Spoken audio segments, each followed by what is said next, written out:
Don't lose your way. Your mind free how to be as one. Hey, what's going on YouTube? Or Storm here, coming at you guys with another video today. Today we're going to be talking about Raging Tempest and the rarities. This is normally something I go over, closer to the set release date, but this is kind of something important because, it's one thing you kind of want to know how expensive cards would be. You might be debating whether you want to buy, a box or a case. I think this is going to be one of those rare sets where you can break even if you do buy your box, even pull together some money and buy a case. It's definitely a good set to. It's not necessarily the worst set to invest in. So we're going to be going over the rarities, talking about some of the new Spiral, the new Subterra cards. We'll kind of be going over the rarities as well. I won't be going past the rares, but I'll be going over the money cards, what I think is going to be expensive, etc. So for the secret rares, we have Brave Eyes Pendulum Dragon and is a secret rare. This is a bit surprising considering Raging Dragon is the cover card. But if we look at Breakers of Shadow, which is a set you can kind of compare to this, Full Power Enlightenment Paladin was the cover card for that set, and it was an ultra rare. But obviously the secret rare slots were occupied by the Pepe support cards.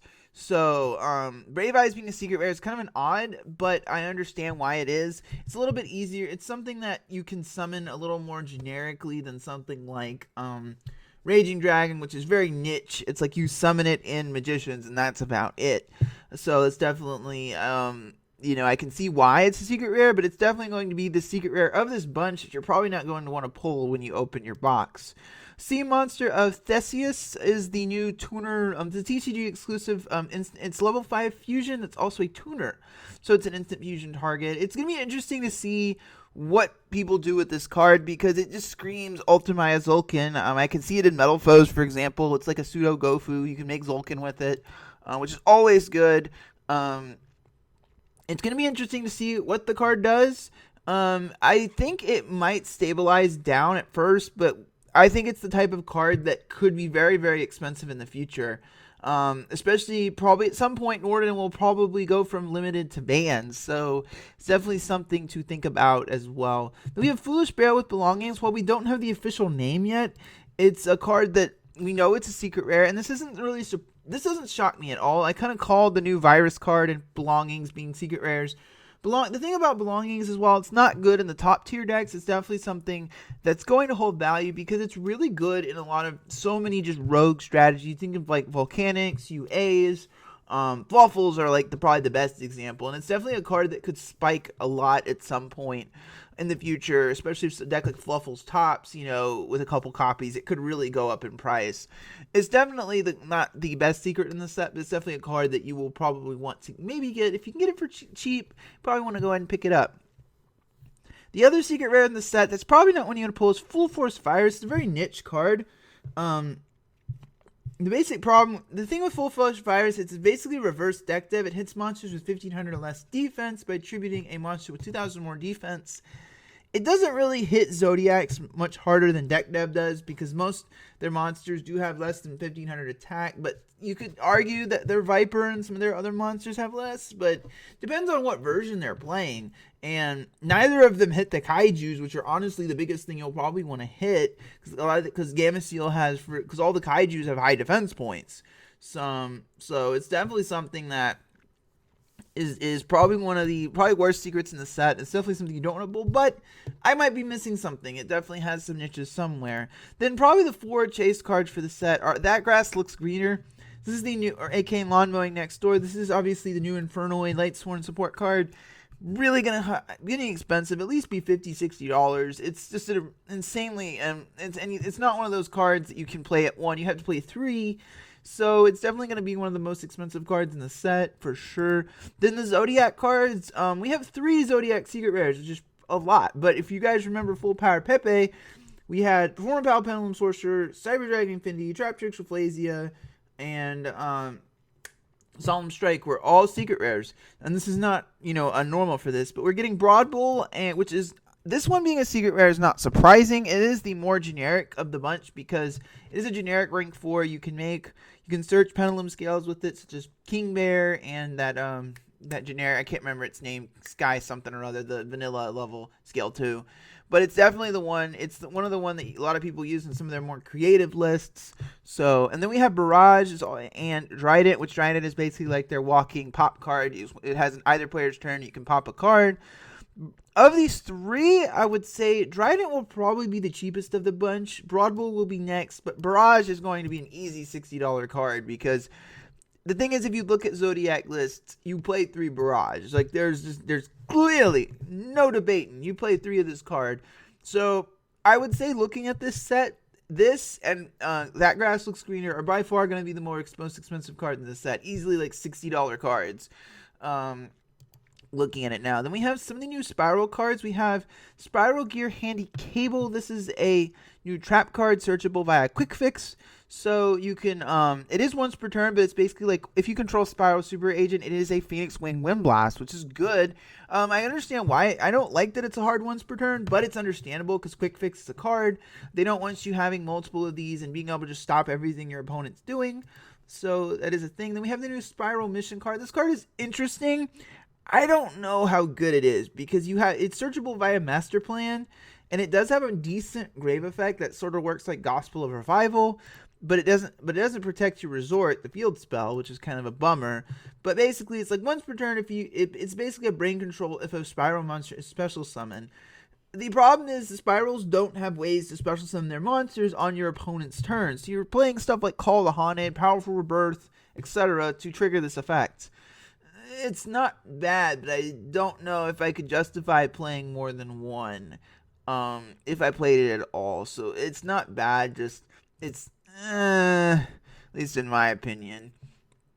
Then we have the new Subterrors. We have the new Subterror Nemesis Defender. It has an effect that basically negates effects that cards set monsters or target them for attacks, and then kind of redirects them. And it also can't be destroyed by card effects while you control another set card.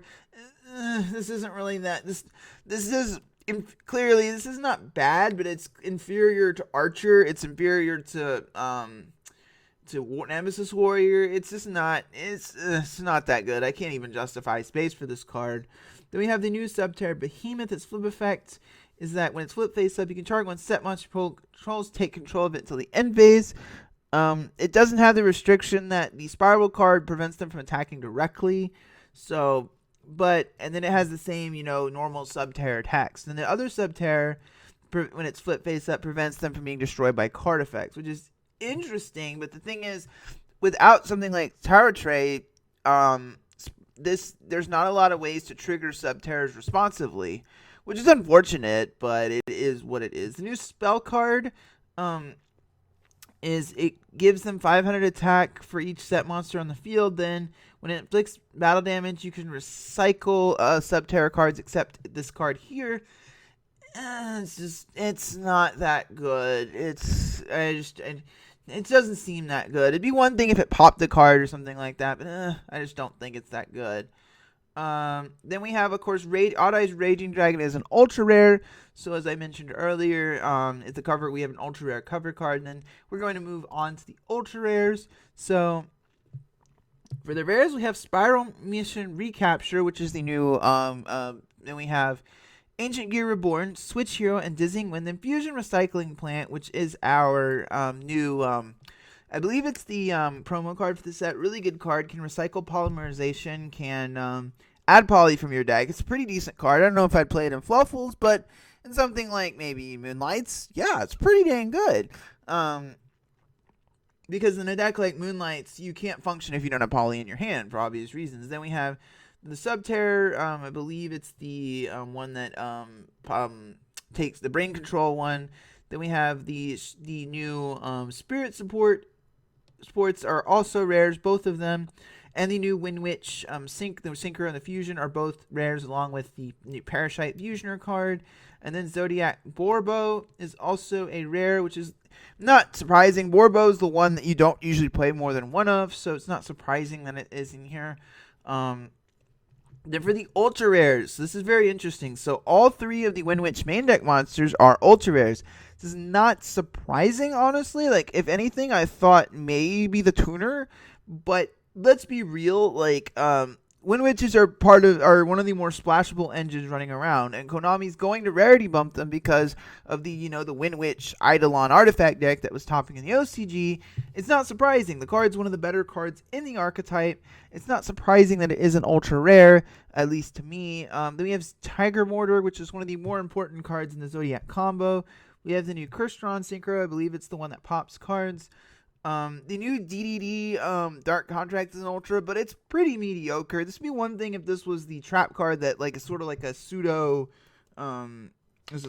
domain when your opponent has multiple monsters out, but it's pretty mediocre. And then we have Zodiac Thoroughblade, one of the other Zodiac cards. Probably I think their biggest main deck monster. Spy Gal Misty, I don't know why it's an ultra rare. The card's pretty bad. Then we have Odd Eyes Raging Dragon and Perform Out Doug Daggerman, rounding out our ultra rares. Looking at this, the Wind Witch stuff is going to be pretty expensive, especially Ice Spell, because I've looked at some of the ratios, and most people play 3 Ice Spell, 2 Glass Spell, and 1 of the Tuner. And that's the usual ratio. So that's definitely ultra rare wise. It's not surprising that those cards are in there. And so Ice Spell will definitely, for the ultra rares, she'll be pretty expensive.